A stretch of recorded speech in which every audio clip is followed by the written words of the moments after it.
right, close your eyes.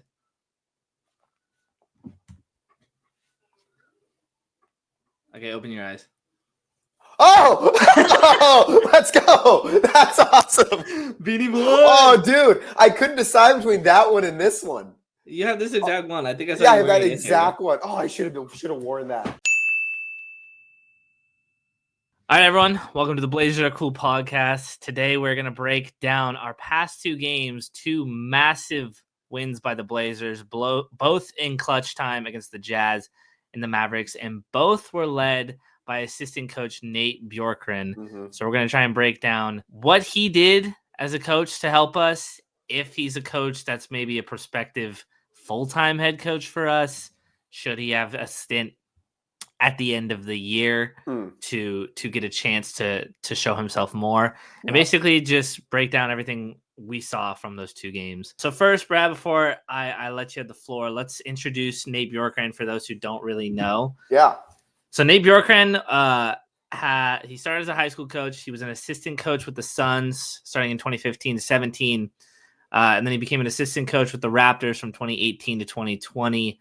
He has ties to Nick Nurse, head coach of formerly the Raptors and now the 76ers. One of your good friends, right? One of my good friends, yeah. which we'll get to that story as well. He did have one stint as a head coach. He was the head coach of the Indiana Pacers for a year, where he was apparently certifiably insane. Have you read about what that stint was like? I haven't. Oh, apparently I got to send you this article then. Apparently he was literally a crazy person. Really? Like he wouldn't let, like one of the things was he wouldn't let any players speak directly to him. He had to be spoken to through assistant coaches. Wow. Yeah. It's one of the reasons that we went so bad there, because apparently he's like an amazing basketball mind, like a great strategist, like great at rotations, good at all the things on the court, but he was like a nut job. Yeah. Apparently it did not go over well because he lasted 1 year. They missed the playoffs, losing in I think the first play-in tournament. So they missed the playoffs for the first time in a while in Indiana, so they fired him immediately. So it didn't go over well there. Well, the article that was written about him lit him up so much, and I'm pretty like, he doesn't seem like a bad dude at all. Yeah. I think he seems awesome, but like, he probably just, had his idea of what he wanted to be like as a coach, and hopefully he's changed his ways. Because the second he got fired from Indiana, you can correct me on this, he was like immediately hired either with Toronto or Indiana as like a consultant. So he went straight back to Toronto to work under Nick Nurse again. I think it was kind of a lower role than he had been in. Yeah. But he went straight to there. And then when Nick Nurse left for Philly before last season, that's when the Blazers hired him. Which I think is more proof that something was weird in Indiana, because it's like he's been eased back into being an NBA coach, from what I can tell. Because most of the time, if you're a head coach and you get fired, like you can get an assistant job anywhere within, right, for sure, like immediately, basically. And he was eased back into these like secretive roles where he's not really spending time with people. Yeah, so maybe that's just part of his journey. And this is how will improve as a Well, maybe that first stint was him learning, like you said, how to be a head coach, and now he's kind of realized, okay, I can't treat it like that. Exactly. Maybe Chauncey, who's a pretty, I don't know if social is the right word. Chauncey's a pretty upstanding guy. He's probably gonna teach him well how to connect with players, how to connect with the younger guys too. My problem with Chauncey is I feel like he connects to people the way like a stoner friend connects to people. We're like, oh man, this guy's like, he's chill, he's cool. Yeah, it's just who like sits on the couch like completely out of it, and everyone likes him because he's a nice guy. But like, and he's never rubbed anyone the wrong way. But he also, what has he brought to the table? It's not like if you need to go into war, you're going to call your stoner friend to motivate you. So I mean, I thought, because here's the thing, and I think we should lead with this, is that because we send our condolences to Chauncey. Yeah. not that our thoughts on this matter at all. Right. Like in terms of like Chauncey. But it's, obviously it sucks that his grandma died. So we're not speaking about him being out because of a death in the family with like, haha, finally. Yes, finally we have this opportunity. Exactly. Like, no, it's not like that at all. It sucks. Yeah. It's a bummer that this is how we've had to have 2 games without him. That's a huge bummer. It's super interesting to look at. Let me say, because this does tie into the story I have, to that preface, to the condolences. Like, I think that's what the NBA should do when a family member dies, is let the coach have time off and go deal with it. Absolutely. I don't know if that happens all of the time. And this is why. Interesting. So back in, it was 2019, I believe. We're getting into schizophrenic conspiracy theories. I love this part of the show. So a friend of mine is family friends with Nick Nurse. And when he came to visit when the Raptors came in town to play the Blazers, my friends and I drove down from Seattle to go to the game. Oh, nice. And before the game, we were set up to meet with Nick Nurse at the 9, in the presidential suite. But the thing is that 2-3 days before that game, Nick Nurse's mom passed away. Oh, God. And it was like we were told about that before. Now he has to hang out with you? That's awesome. Yeah, so that's kind of what happened. It was, we were like, he still is okay to meet with us. Like, he was, great about it. He was obviously kind of in a somber mood. Yeah. And we knew the situation, but he was still having to travel all the way from, Toronto, where Nick Nurse grew up in Iowa. I'm sure he still has family in Iowa. All the way to Portland, coach the next day. I'm sure he was on the road before that. So all of that kind of leads me to believe that maybe when you're a winning team and you're a coach that means a lot to the team, makes sense. Yeah. that they might be a little less forgiving about you taking time off for the death of a family member. I don't know the exact timeline. I don't know the circumstances, etc. And again, prefacing with this I think what the Blazers did for Chauncey is the right thing to do.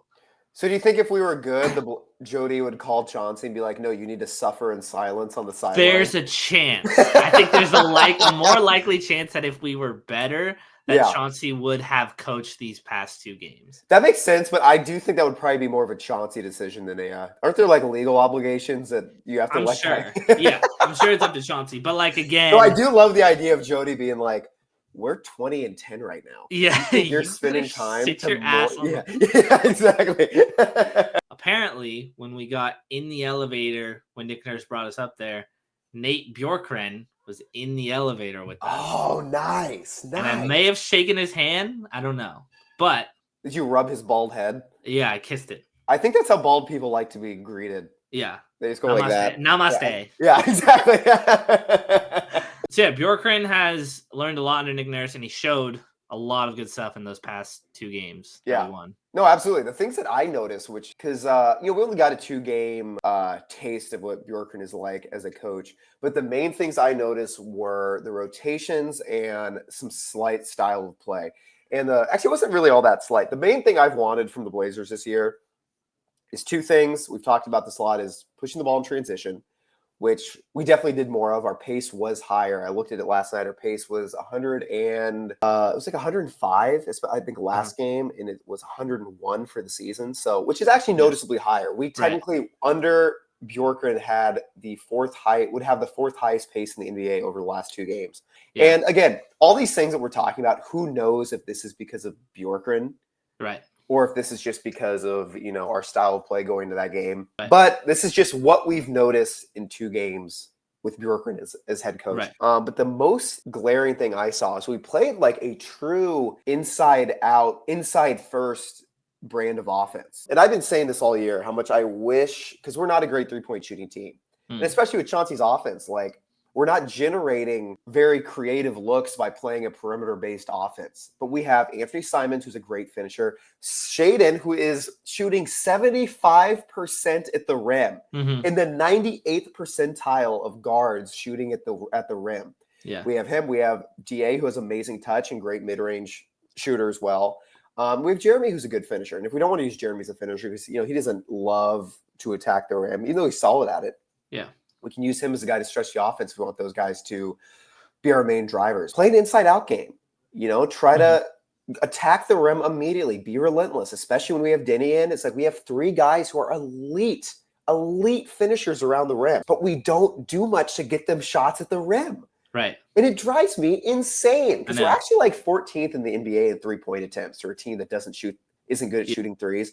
Last night was a perfect example where we dominated them in the paint and had one of our best 3-point shooting nights of the year because we were still generating those looks because we're so good by the hoop. Defenses have to collapse more. We get much better looks at the 3. Kick them out. Yeah, exactly. So I don't know if that was a Bjorkgren thing, but it was a startling difference in us attacking the rim. And maybe that's Shaedon being more aggressive. Denny's always aggressive, but it was a huge difference. It seemed like everyone was playing with high effort. That's again Yeah. another thing Bjorkgren said. They were coming off the bench in their rotations with pace, like playing aggressive, shooting well. The thing I noticed, and it's tangible, and I think everyone saw this on the first night against the Jazz, was that he was decisive in his own rotations Yes. based on when other people were playing well. And Yes. he did that in that first game against the Jazz. He let Denny finish, which isn't an anomaly.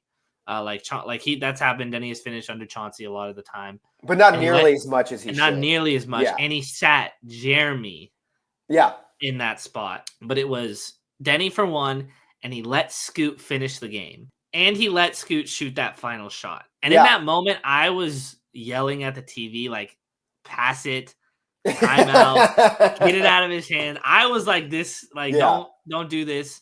And as soon as he drove into Walker Kessler, I was like, "Oh my god, this is going to overtime." Yeah. But he made an amazing play. Yeah. He stuck on his pivot foot, turned around, hit a jumper over a guard. He got Walker Kessler out of the equation during the play. It was awesome. That specific instance at the end of that game, I think is what we can credit Bjorkgren to, along with what you were talking about the inside out and style of play. Yeah. The rotations, we both agree, are a tangible credit to him. Yes. I want to know what you think about this, because I heard him say a couple of times throughout the two games in his pressers and whatnot that he's just doing what Chauncey would have done. I know, I heard that too. What do you yourself get out of these opportunities to lead the team and serve as head coach?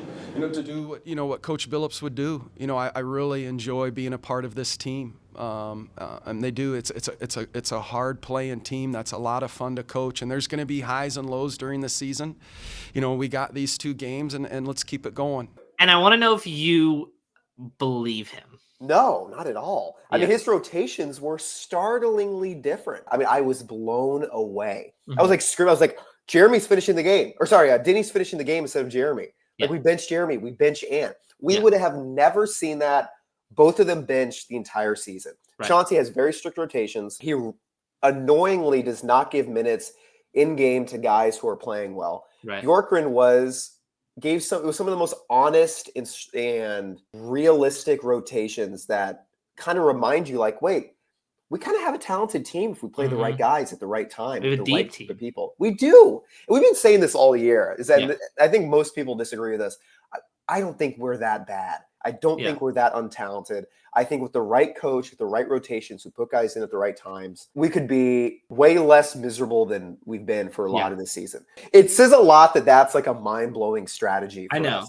And I think it says a lot that, like, everywhere I went on Twitter was people noticing that he left Scoot in, that he left. Like, people were shocked by this sort of revelation. I was shocked. Scoot finished the game, that Denny finished the game, and Jeremy and Ant did not. It felt like someone taking advantage of an opportunity, and it completely worked out. What do you think about, do you think he used Scoot in any different way? Like, what do you give him any credit or notice anything differently he did that led to Scoot playing, the best back-to-back games of his career? Yeah. The two best games we've ever seen from Scoot. What I noticed Scoot did a really good job of was slowing the game down and getting everyone organized. Yeah, I really thought when he had the ball and he took the top of the key, he took his first screen, got into the middle, assessed whether he had a layup, whether he had a mid-range, and he just kind of got, he got everyone in place. And I thought, like, in a very mature way. He also was pushing the ball to look and see if there was anything there and then pull it back out if there's not, instead of just walking it up the court. It felt like Scoot was really working the traditional point guard role well. I mean, I can completely imagine it's Bjorkgren with some of that. I think Denny, I heard Danny Meringue say that Denny was on Scoot for missing a defensive assignment in transition in the fourth quarter, cussing him out and screaming, cussing him out. So I think he's starting to listen from, like, I mean, Denny's taking a big leadership role, so I think it comes from a lot of everywhere. But I definitely noticed it in these two games, something in that regard that I hadn't seen from him. In the previous 22 or whatever we're at. I still feel like Scoot was getting into basically the same spots he usually gets into. But this time he was just, all of a sudden he started making the shots. Yeah. The one thing I did notice in his play is that he became much more of a disruptor defensively. because we've been very critical of Scoot. Yeah, he had like 5 steals in that last. Was game. it 5 or 6? It was 5 or 6. I can double check. And that is wild. And It's Blizzard fans, 5 steals. 5 steals. Okay, yeah, which is a career high. His career high was 3 before. Yeah. And it seemed like, and I don't know if this is because of Scoot. I don't know if this is what Bjorkgren was telling him to do. But all of a sudden, he became a guy that was going after every single passing lane, every single steal, because Scoot is going to lose his man off ball. That is just how it's going to be. He is I think, the worst off-ball defender I have ever seen on this team. It seems like, because Scoot is quick, he's fast, he can watch the ball. So when the ball isn't in front of him, that he starts struggling. And he seemed to be used much more as a disruptor, as a guy who got into passing lanes, as a guy who tried to pick off passes, tried to pick off ball handlers, and it worked beautifully because he has quick hands. But if he can learn to be like a decent off-ball defender, like Denny's harping on him, like you're saying, like then it can all really come together. And again, I think that's something Scoot was advertised at, is that someone who can get in passing lanes with his length, his quickness, and get those things. And all I'm looking for is for Scoot to realize things that he can do what we were told, right? And then if the shooting comes along, that's a bonus. But I'm just trying to get him to do the things that I think he came into the league supposing to be good at. The one thing that, because I watch all the post-game conferences of the players, and they're asking, like, they're subtly asking the differences between Chauncey and Bjorkgren as coach, because, they don't want to be disrespectful because Chauncey's out for sad reasons. The only one who really said something, because everyone's like, oh, like, we hope Chauncey's, comes back soon and is doing well. But Shaden did say, he's like, Bjorkgren does have more energy. What was it like playing for Nate? For Nate? It's different. I mean, different. He's more, up to beat and, has a little more energy. But for me, I think it's just the same. I'm going to come out and trying to do everything for my team and, just help them, win and, compete at the highest level. So I thought it was a very small, it wasn't a huge assessment from him, but it was like a small thing that I think is worthy of noticing, that Shaden does say that he comes in with more energy, which is what I thought I saw, because the coach sets the tone. Because it is not us starting games lackadaisical in terms of energy, not in terms of effort. I feel like effort and energy are very different things. I always feel like I never feel like we're not trying that hard, but sometimes we go in with this like absolutely like relaxed, laid back energy, which is so annoying for a team that isn't that talented yet. It's like we're a team that's going to have to win with energy. And that was also sort of night and day under Bjorkgren.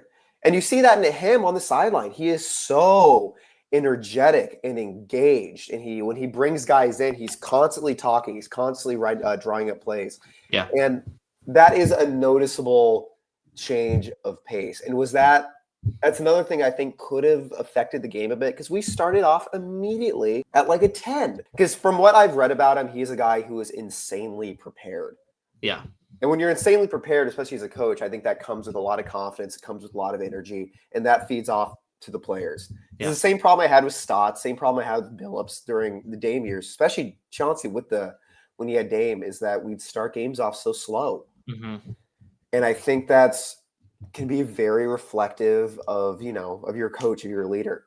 Whether or not anyone's going to say it, they're definitely not going to say it. I do believe this was a mini tryout. And that's how it should that's how it should be looked at. Again, no one's going to say anything in the front office or anything like that. I would be surprised personally if Chauncey is not let go at the end of the season. Letting Chauncey go would be amicable for both sides. He wouldn't get fired. It saves money that we didn't have to fire him early and pay out his salary. And then that way we can have a full off season and get, know what coaches could be there at the end. Maybe that won't be the case. Regardless, Bjorkgren got a little bit of a tryout. And so do you think that Chauncey should be fired and let Bjorkgren have a longer run? Bjorkgren should be looked at during a full coaching hire process when Chauncey is let go at the end of the year, or if he's let go at the end of the year, I should say? Or do you think we should not be looking at Bjorkgren? We should be looking for a younger, more forward-thinking coach, like someone like a Will Hardy or like a Taylor Jenkins or something like that, and get away from someone who has had a bad tenure as a head coach. Or Mike Brown. Or should we just get Mike Brown right now? Yeah, just get Mike Brown. That is such a good question, because I have been of the opinion that firing Chauncey in the middle of the season doesn't really do anything. And if anything, it's good to have, even though he's been terrible, it's good to have some consistency with these young guys. And if we haven't fired him by now, just let him play out his contract. But this, mostly because I wasn't convinced we had anyone that we could put in front of him that would make any difference immediately. But because especially with Bjorkgren, from what I knew about him, I was like, it doesn't sound like this is a guy who is quite yet ready to be a head coach again. Mm-hmm. But these 2 games absolutely changed my mind. And I think you're absolutely right that in a lot of ways, even though, again, not to sound insensitive, but it wasn't supposed to be a mini tryout, but I think it definitely turned out to be one. Yeah. And when you ask, is Bjorkgren the kind of guy we should stick with, or should we go for a younger guy? I think the right answer is we don't know, but we should absolutely have a chance to see, or get a chance to see Bjorkgren as head coach for this team for a long period of time. Yeah. A long period of time, meaning like half a season. Yeah. So now I think it'd be a better idea to let Chauncey go before the end of the season, because it would give us a free look at a guy who could legitimately be our future head coach. And we talked about this the other day, where we both agreed there's a world where Chauncey can be a good head coach. Yeah. Like this, like we gave the example of Jason Kidd and his tenure with Brooklyn, with the Nets and with the Bucks, and how those kind of went, bad in both regards. He ended up finding a good spot in the Dallas Mavericks, and he took them to the finals this past year. And they have tons of talent on that team. They have Luka Doncic, but there can be fits where a coach like Chauncey, who has a little bit more old school game, but has the ability to really coach players up and know what it takes to be good in the league, that can have success. We just both agree that it's not here with the Blazers not important right now, and with the way this team is designed and with the age of this team going forward. It's just, he's had 4 years. He's had multiple different iterations of teams. He's like the second longest tenured person in this organization, basically. Yeah. I mean, like from at least head coach and players. Yeah. Yeah. It's like Anthony and then Chauncey Billups. So he's been around it all for the past 4 years. It hasn't worked once. There have been plenty of excuses, but we're not saying that Chauncey is old, like period point blank, a terrible coach and will never succeed. It's just run its course in Portland. 100%. And it, whether, we think now having a reason to move on from him earlier, it should run its course in 3.5 years as opposed to 4. I think ideally Chauncey would be great with a high talent team that isn't fitting well together. A team with like the Suns makes a lot of sense. A really talented team that just doesn't seem to have that much cohesion. Yeah. Because they don't need that much, like, if you have Kevin Durant, if you have Devin Booker, if you have Bradley Beal, you don't need that much real scheming offensively. Yeah. Like you're going to be, if it's the kind of team that they are feeling good together, if they feel, laid back, if they feel relaxed, if they feel like they're getting along, things are going to happen naturally. Yeah. He needs to go to a team. They would do well some dribble handoffs. Oh, absolutely. They don't need a complicated offense. Yeah, they don't need a complicated anything. They just need to go out and feel good and play, and that's what Chauncey's good at as a coach. The last thing I want to say is that we're finally playing an Eastern Conference team. Yes. Yeah. And so far this season, the Blazers have played 2 games against the Eastern Conference, and everybody knows how much worse the East is than the West. Yeah. I mean, 11-20 is not bad. No, it's not. From where people thought we might be at different stretches of the season or preseason. And I haven't looked it up, but I have to imagine our schedule is one of the easier left in the Western Conference at least. And maybe one of the league, because we have we have games against the Wizards, the Hornets, the Bulls, the Raptors. Yep. All of those on our plate. So I still think a 30-win season is very much in play. I think it's there. And I think the West is too deep to really be realistic about pushing for a play-in. However, I think no way. I think we're gonna settle into some place where people are not gonna be very happy with our draft position. I completely agree. But I think the winning ways, especially if we fire Chauncey and change up the vibes. Yeah. Maybe it's best we keep Chauncey for that sake. Yeah. Oh, yeah. I know what you mean. Honestly, that's the thing. Just to keep ourselves bogged down for a little bit. All right. Well, we'll wrap it up there. Yeah. Nate Bjorkgren, great job. Thanks Great for job. giving us 2 very fun games. Oh, should we do a on behest of Brad's father, we would like to ask you to like, comment, and subscribe, please. Yeah. My dad has been begging after every single one of these videos that we should be telling people to like, comment, subscribe. Which, yeah. So Mark Christmas would really like you to like, comment, and subscribe. 100%. Yeah. Okay. Mark Christmas better like and comment and subscribe if he's not. Yeah, I never see him commenting. Yeah, what is he doing? What are you we're doing, asking Dad? you now. We're asking you now. Comment like, on comment, this subscribe. right now. Like, comment, subscribe.